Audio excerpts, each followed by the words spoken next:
Hey basketball fans, before we jump into today's video, we are closing in on 264,000 subscribers here on Chat Sports. And hey, if you want more NFL, NBA videos, week 1 of the NFL season's almost here, plus NBA coverage never stops. Hit that subscribe button, never miss a video here on Chat Sports. Today's video, top 10 remaining NBA free agents after a couple of players sign this week.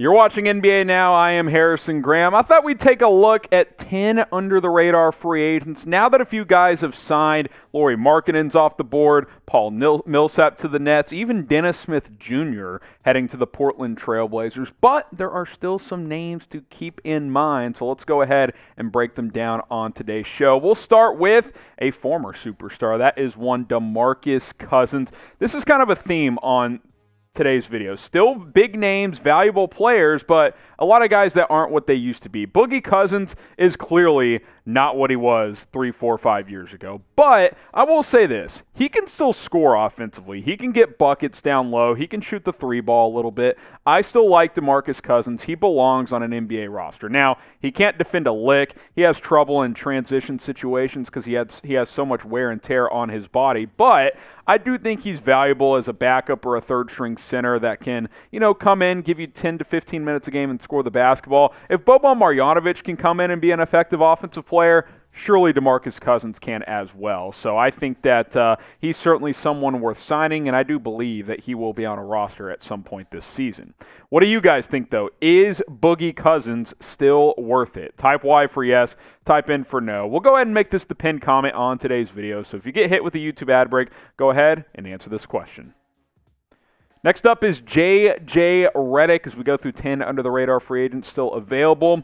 Weird year last year, started with the Pelicans, got traded to the Mavs, had a heel issue, only played in 5 games with Dallas. Started the season very slow, was starting to pick it up, but then he had that heel foot injury, so didn't leave a mark with the Dallas Mavericks, but he is still out there. Brooklyn, LA, those are teams to keep in mind here as someone who could add a sharpshooter like JJ Redick. Wesley Matthews, who has certainly, declined and slowed down a little bit. He's getting up there in age. That Achilles tear from a few years ago obviously stands out as well. But he still can be streaky from three-point range, and he's still a plus defender defensively. He's no longer a all-NBA caliber defender, but certainly a player worth signing. I think that he will latch on with the team, maybe even the Lakers again before the start of the NBA season. Avery Bradley, similar player, maybe not quite the catch-and-shoot three-point shooter, but I would say an adequate defender like Wesley Matthews. Struggled last year. It's been a weird couple of years for him. Remember, he opted out of the bubble return with the Lakers. Only played in like 30 games last year between the Heat and the Rockets, but I still think he has something to offer, only in his early 30s.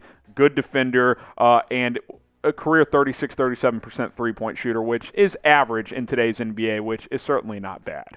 Pick one of these vets. Type JJ if you'd rather have JJ Redick. Type WM if you'd rather have Wesley Matthews. If it's Avery Bradley, type AB. All offer a little bit of something different to the table. Matthews and Bradley more on the defensive side. Obviously Redick more of that floor spacing three-point shooter. Next up is James Ennis, who quietly was pretty decent last year for the Orlando Magic. He can score a little bit. He's a good defender, efficient from the field, 47.3%, can shoot the three ball fairly well. Also, he's in his early 30s now, but I think he's, a player that can be your 10th or 11th man on your roster and give you 15 minutes a game as kind of a 3-and-D specialist. So I think he'll latch on with someone pretty soon. That is one James Ennis III. Denzel Valentine, who, if you want to opt for maybe a younger guy who still could have some upside on this list, that's probably Denzel Valentine, because what has been the theme of all the other guys we talked about? Older, either injuries or out of their prime, cooked, if you will. Denzel Valentine has been mostly a bust, but he's shown the ability to score. He can handle, he can play off ball. Not a great defender, but he's got the frame to do it. For whatever reason, he's just never put it all together in the NBA. He was great at Michigan State. Bad shot selection at times last year for the Bulls, which is why they let him go. But he's like 25. Surely there's some talent, some game still in there. I think he's on a roster before opening night. Now, none of these players are the best player in the NBA, but, or are they? They're not, trust me. But I want to know from you guys, who is the best player in the NBA? Embrace debate. Let's debate down in the comments. I'll be commenting with you guys when I get a chance. And let me know, who is the best player in the NBA? Hey, go bet on MVP odds, which we will verbalize here. Luka Doncic is the favorite at plus 400. Steph Curry, I believe, is at plus 500. Giannis at plus 550. Joel Embiid plus 700. And then LeBron James is at plus, I believe, 1,200. And you can go bet on MVP odds. That's the order right there. Luka is the favorite to win MVP this year. You can go bet on it with our sports betting partner, BetUS. Go to chatsports.com/bet. Use our promo code CHAT125 to get 125% deposit bonus. If you like LeBron at plus 1,200, Kevin Durant's also at plus 1,200. Those are good odds. Chatsports.com/bet. Use that promo code CHAT125 to get 125% deposit bonus. All right, a few more players to talk about here, then we're going to get out of here. Jeff Teague. Should he be on a roster? Yes. Is he that good anymore? Not really. If he's your primary backup point guard, that's problematic. Can he be your third point guard? Yeah, I mean, you think about it. There's 15 players on every NBA roster, 450 players in the NBA. He's a top 450 player, but he's well past his prime.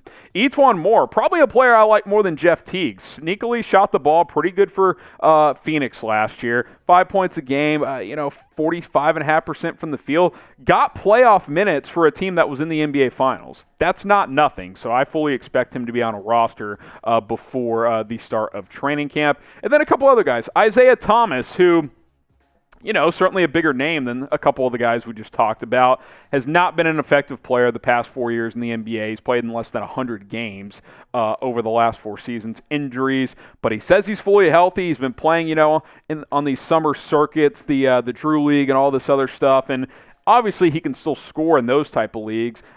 Plus, a report came out that he did work out for the Dallas Mavericks and apparently was impressive during the workout. So we'll see if another team gives him a chance. He's certainly not MVP level Isaiah Thomas anymore, but I think he does get signed at some point.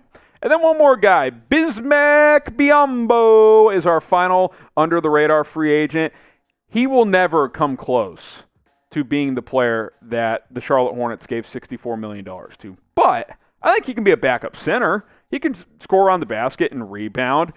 He's not a great defender, but he belongs on a roster. This guy has played consistent minutes for his entire career, so I definitely think he'll get signed, a player worth mentioning if a team needs a backup big. To circle back to Isaiah Thomas, will a team sign him in free agency? Type 1 for yes, type 2 for no.